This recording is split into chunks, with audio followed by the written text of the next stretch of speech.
novamente juntos no programa Vida Além da Vida. Hoje conversando com Marco Milani. E o assunto é bem atual. Nós vamos perguntar a ele sobre o espiritismo apartidário. Nós estamos em época de eleições e é perigoso. É perigoso porque também ele pode ser um trampolim, não é, para o voto? Exatamente, dona Nena. Infelizmente, as pessoas estão confundindo, né, o papel do espiritismo e o papel dos centros espíritas como se fosse um processo de visibilidade para alguns partidos, algumas pessoas que supostamente têm pretensões políticas. O espiritismo ele não tem nenhuma conotação político-partidária. Tanto é que ele reúne pessoas dos mais diferentes matizes ideológicos, ele não faz distinção. O problema é que as pessoas querem usar o espiritismo para defender as suas posições particulares, ideológicas, e querem transformar a casa espírita em palanque para as suas próprias ideias. Meu Deus, a casa espírita em palanque. Quais os requisitos devem ser exigidos para eleger-se um candidato que atenda às necessidades de seus eleitores? O primeiro ponto a se perceber é que, no caso de uma eleição, nós estamos escolhendo alguém para ocupar um cargo público, para gerir uma comunidade, uma cidade, ou para tomar decisões nesse sentido. O primeiro ponto é, será que essa pessoa é competente no que ela pretende fazer? Porque não adianta a gente achar que basta ser espírita, por exemplo, para ser um bom candidato. De maneira nenhuma. De maneira nenhuma. Tem que ser competente. E o exemplo que nós sempre usamos, né, dona? A senhora também compartilha do mesmo exemplo. Se nós vamos fazer alguma cirurgia, algum procedimento médico, né? Nós estamos preocupados no quê, no primeiro momento? Que o cirurgião seja alguém competente, que saiba o que esteja fazendo. E se ele for espírito ou não, isso é a segunda, não me importa, desde que ele seja alguém competente. As pessoas querem eleger para o cargo público, muitas vezes, alguém que seja, que partilhe das mesmas crenças enquanto religião. Tá, mas e enquanto crenças de gestão do ente público? Será que ele sabe qual que é o nível que ele pretende ter de apoio para a intervenção maior ou menor do Estado na vida das pessoas? Qual é o grau de comprometimento que ele vai ter para defender as liberdades individuais? Como é que ele vai... As propriedades, inclusive, os contratos, né? Como é que a gente vai eleger alguém que se diz espírita, por exemplo, mas é a favor de uma série de posições ideológicas que desvirtuam e, pelo contrário, fomentam desarmonia social? Nós temos que entender que não existe um vínculo entre espiritismo e correntes ideológicas partidárias. Isso é muito bom ter consciência, porque às vezes a pessoa se ilude que vai escolher um candidato espírita porque é religioso. Lá ele não tem que falar de religião. Ele tem que falar, ele está sendo pago pelo povo para ser aquele que, eleito, faça um bom governo daquilo que, então, ele não precisa. Quem deve dirigir e saber de espiritismo é o dirigente da Casa Espírita. É o dirigente da Casa Espírita. Com esses caracteres, é possível apontar um candidato ideal? O ideal, obviamente, é alguém competente, comprometido com posições de gestão que o eleitor acredite serem as mais corretas e que seja, obviamente, íntegro. Outro ponto também, dona Nena, interessante, é que muita gente acha que ao escolher um candidato espírita, então você está dando um atestado de integridade para esse cidadão, que ele vai ter a vida pública dele idoneamente trabalhada e tal. Não basta a pessoa ser íntegra, todos têm que ser íntegros. E não é só o espírita, todos têm que ser íntegros. Todos temos que ser. E não é o rótulo que faz alguém ser íntegro também. Se isso fosse, nós não teríamos dentro da Casa Espírita divergências. Nós sabemos que dentro da Casa Espírita há líderes, dirigentes que brigam entre si. Então, por que se eles brigam dentro da Casa Espírita, não tem integridade? É o ser humano, né? É a socialização necessária, né? É o ser humano. Nós temos que nos socializar, então, essas diferenças de opiniões são saudáveis, né? São saudáveis. O que a gente tem que tomar cuidado é justamente a pessoa querer levar o nome, né, o rótulo espírita para defender posições político-partidárias. Estamos em vésperas, às vésperas de eleger o Congresso, que vai votar temas delicados, como a liberação do uso de armas, por exemplo. Isso confere responsabilidade ao nosso voto, porque a gente muitas vezes vai eleger, e observamos isso em muitas pessoas, aparentemente pela postura, pelo rosto, mas não por aquilo que ele imagina ou que promete fazer, não é? São as propostas, né? Não Por é? isso, nós temos que conhecer as propostas dos nossos candidatos para a gente votar nas propostas do candidato. Porque não adianta a gente votar em alguém porque acha que a pessoa é simpática, mas ele tem propostas que contrariem aquilo que nós acreditamos. Então tem que ser exatamente o conhecimento daquilo que o candidato tenha de capacidade e como ele pretenda interagir nessas decisões. Muitos candidatos são reeleitos inúmeras vezes, realizando muito pouco das promessas que fizeram aos seus eleitores. Acabam se perpetuando na inutilidade. De quem é a culpa? Dele que não tem um progresso ativo ou nossa, porque não o acompanhamos? O problema é conseguir diferenciar quem está mentindo, quem está falando a verdade, né? Uma vez que o candidato ele se propõe a fazer alguma coisa, ele até pode se propor naquele momento a fazer, mas na hora de efetivamente trabalhar por aquilo, se outras variáveis estiverem envolvidas, talvez ele não priorize. Então, o ser humano, ele não tem, a gente não pode ter a segurança de eu voto neste porque eu sei que na hora H ele vai fazer aquilo. Quantas pessoas nós conhecemos que na hora H não fizeram aquilo? O próprio Jesus com Pedro, né? Não é? Mas depois o Pedro voltou atrás. O não envolvimento no uso de argumentos que nada presta na política favorece alguém ou algo, como agora nós estamos assim, às vezes nós ouvimos as pessoas, vou rasurar meu voto. Eu não vou votar mais. É omissão também, não é? E não adianta nada, não adianta nada anular o voto, porque não vai acabar a eleição, não vai alterar o resultado no sentido de fazer um novo pleito. O que vai fazer é favorecer quem está na frente, porque os votos nulos não são computados. Então, quem está na frente é como se tivesse um fortalecimento maior. O que é importante é a pessoa saber que ela tem a oportunidade de votar. Se ela vai votar ou não é livre-arbítrio dela, mas que ela tem esse direito e que ela precisa saber se manifestar de maneira coerente, precisa. E quais são os deveres dos espíritas em relação à política? Veja, isso é uma pergunta perigosa. É perigosa porque as pessoas confundem política com partidarismo, muitas vezes. Todos nós atuamos politicamente ao viver em sociedade. Sempre, ao viver em sociedade.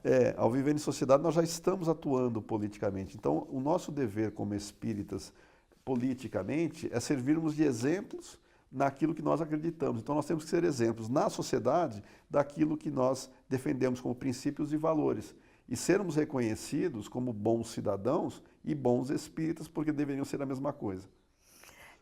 Até aumenta a nossa responsabilidade, não é, Marco? Porque você vota num candidato com o rótulo dele ser espírita, você está pondo como um padrinho a doutrina. Exato. Não é o rótulo que faz ser um bom candidato. Claro. Se fosse assim, nós temos outros partidos oriundos de denominações cristãs, por exemplo, e nós sabemos que esses partidos eles estão muitas vezes com uma proposta extremamente elevada moralmente, mas na prática a gente vê que algumas dessas pessoas talvez se desvirtuem no meio do caminho. E ele leva o nome da denominação religiosa que ele está, entre aspas, comprometido. Agora, existem bancadas nomeadas pela religião, Sim. que seguem seus deputados, por exemplo. O Espiritismo deveria ter sua bancada para defender seus interesses? Não deveria, porque nós vamos ter contradições. Como é que a gente vai colocar numa bancada espírita uma votação, por exemplo, que diz respeito a um desses temas polêmicos? A gente vai ter dentro do movimento espírita, pessoas que são contra ou a favor, porque isso faz parte do livre-arbítrio das pessoas. Claro, claro. Então, e não existe voto de cabresto no espiritismo, né? Nós votarmos porque alguém nos manda votar. Então, como nós temos livre-arbítrio, é muito natural que as pessoas divirjam em termos de opinião, mas continuam todas espíritas. O que não pode acontecer é achar que o espiritismo tem que votar nesta ou naquela proposta, como se isso fosse algo legítimo. Vamos a um breve intervalo e voltamos em seguida. O programa Vida Além da Vida tem o apoio cultural da Livraria Espírita União. Adquira estas e outras importantes obras na Livraria Espírita União. Sempre as melhores publicações espíritas do país. Livros de todas as editoras espíritas. Descontos especiais para centros espíritas, associações, livrarias e clubes de livros. Livraria Espírita União. Avenida Rangel Pestana, 233, ao lado da Estação Sé do metrô. Voltamos conversando com Marcos Milani. Agora, dirigentes espíritas podem se manifestar a sua opção política em nome da instituição que dirige. E por que não pode? Porque nós temos observado isto. A opinião do dirigente espírita pode influenciar, não pode, Marcos? Pode, porque ele é visto como referência. Então, se na casa espírita, que é o ambiente onde as pessoas vão, supondo tratar de questões espíritas, se aquele que está ali numa posição de autoridade direcionar ou influenciar de alguma maneira em prol de candidatos, ele está fazendo propaganda e ele está assumindo uma responsabilidade que não deveria, porque na casa espírita não existe preferência político-partidária. Mas isso, quando se pergunta, o dirigente deve ter sua opinião própria. Como cidadão. Como cidadão. Não como dirigente de casa espírita. Ele não pode falar em nome da casa espírita. Exatamente. Ele fala em nome, naturalmente. Se perguntarem, em quem a senhora vota? Em quem você vota? Exatamente. Mas isto não recomenda que ele tenha que votar.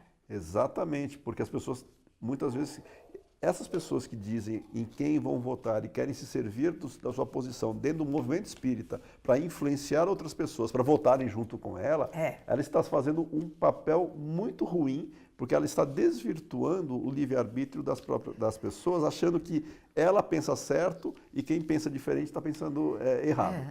E era o caso de dizer o voto é secreto e eu não devo falar, não é?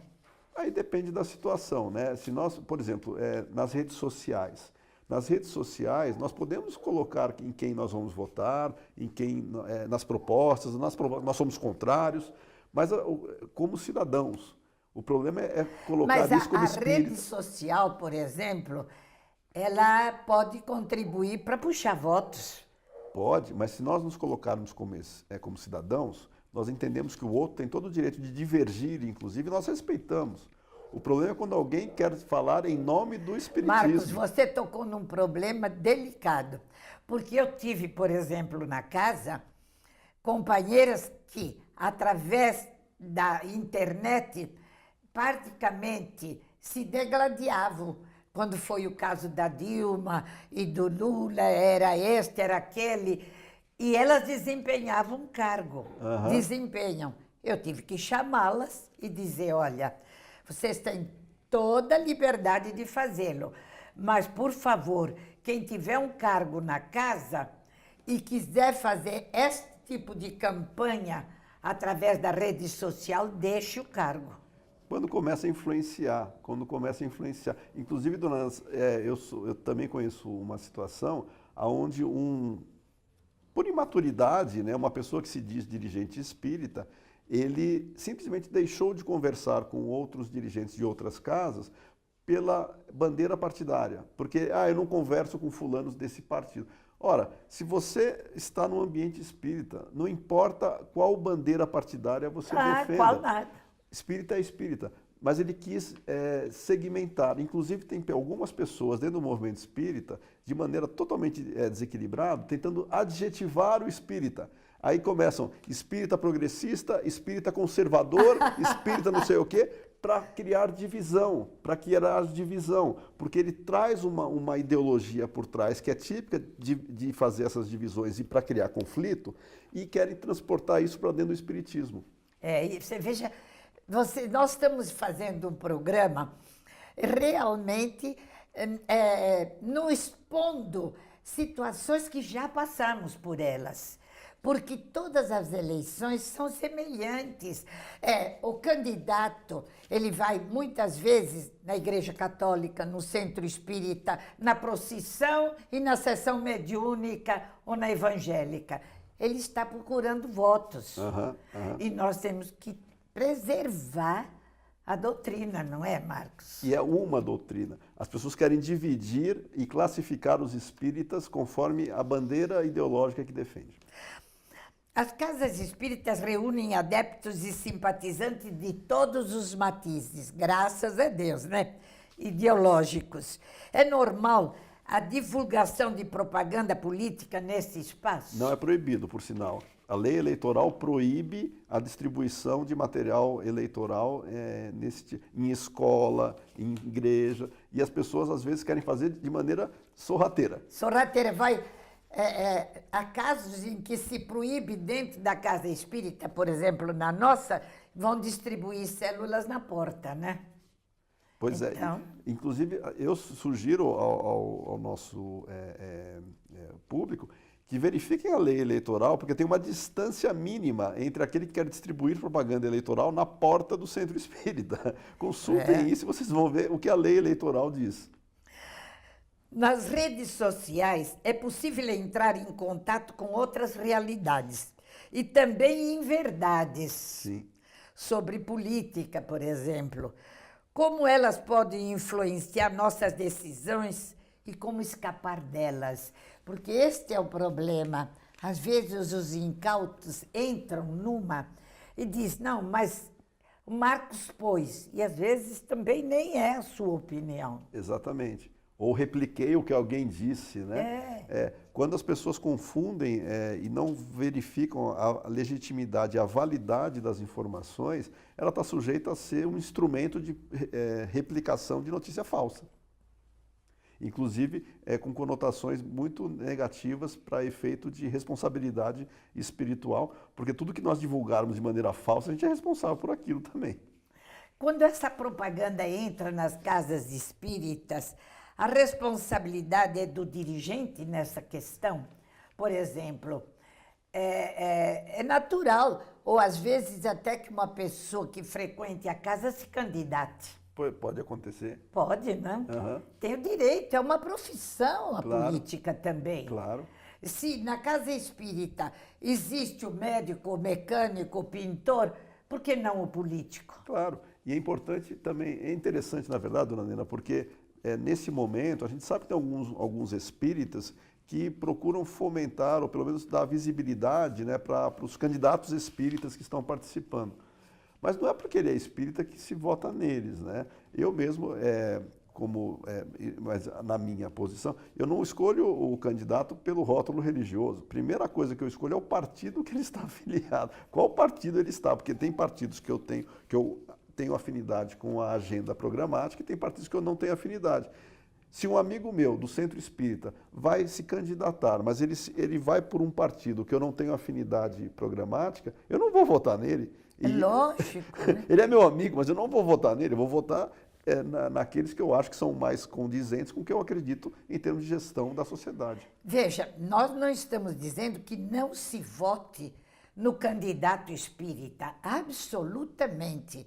Agora, o que a gente observou, que às vezes pode desmoralizar o espiritismo com atitude se ele vai se eleger através da religião. Este que é o problema. Usando o espiritismo como o trampolim para suas pretensões pessoais. Agora, nós temos muita divergência até neste sentido. Por quê? Porque eles acham, ora, se na igreja, outras igrejas, por exemplo, têm suas bancadas religiosas, o espiritismo perde em não ter a sua? Pois é, mas é porque não tem pontos. O espiritismo não defende programas partidários. uma questão bem interessante, dona Nina, dessas polêmicas, né? A redução da maioridade penal, por exemplo. Tem espíritas contra e espíritas a favor. A bancada iria votar como?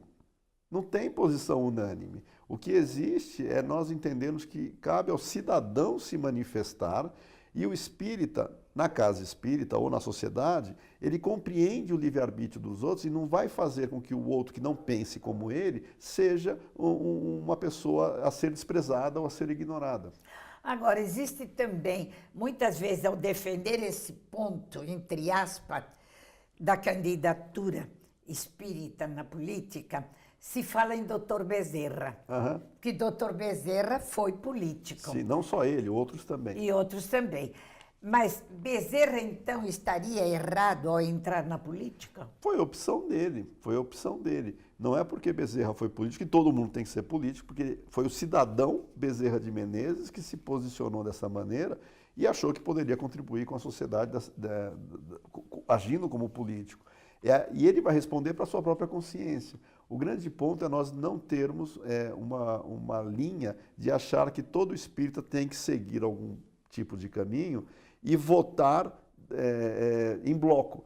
Nós temos divergências de posicionamento. Graças a Deus, não. Na época de Kardec era uma pessoa liberal. Kardec, obviamente, tinha todo no contexto de Kardec na época, ele não entrou em conflito nunca com diferentes pensamentos sociais, porque naquela época do século XIX estavam eclodindo ideias de reformas sociais, eclodindo ideias que se contrapunham ao que já existia. Todas essas pessoas poderiam ser espíritas, inclusive os revolucionários ou os não revolucionários, todos poderiam ser espíritas, porque não é isso que caracteriza o espírita. E Kardec se relacionava com todos, com todos. Não era porque só podia ser espírita quem fosse determinada linha ideológica.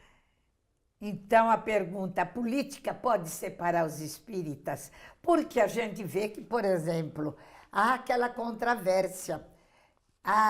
Mas ele é nosso candidato. E por que não seu? Eles acham maravilhoso aquele que ele escolhe. E eu posso não achar isso. Pode haver separação? Eu acho que a separação vem da imaturidade do espírita em compreender o livre-arbítrio do próximo. Porque nós temos livre-arbítrio e nós devemos respeitar as opiniões, mesmo diferentes das nossas, a pessoa sendo espírita ou não. Então só vai haver divisão quando nós trazemos isso para o lado pessoal e aí sim o orgulho e o egoísmo faz com que nós nos afastemos daqueles que não pensam como nós. Quais devem ser as ações a serem desenvolvidas para que esta separação não ocorra? Porque estamos em véspera de eleições e a gente sabe que normalmente os diálogos de futebol e política se esquentam na hora que nós nos reunimos, né?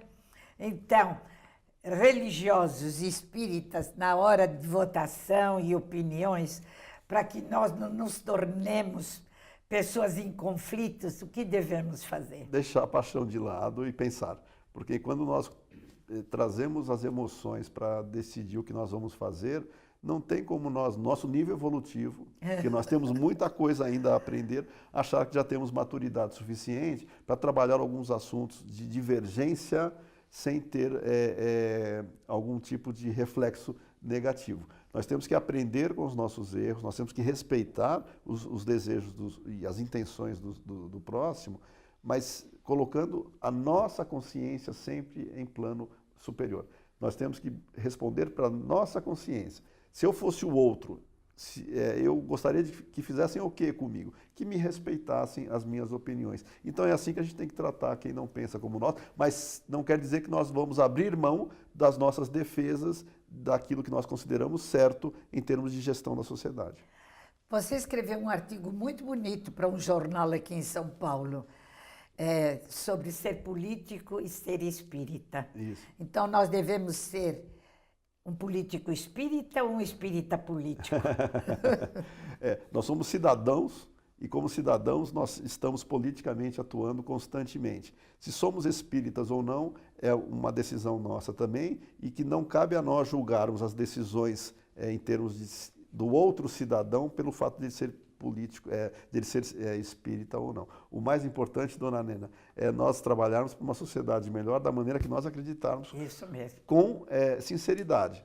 Se o outro acredita que vai transformar a sociedade para o lado bom, mas também por outro caminho, é a opção dele. É importante. É a opção dele. Mas aí nós não temos que trazer para nós o monopólio da verdade. Muito obrigado, Marcos. E você veja, nós usamos o nosso entrevistado num tema bem atuante e realmente perigoso. Mas nosso programa é isto. Nós te agradecemos. Obrigado. Até a próxima semana, se Deus quiser.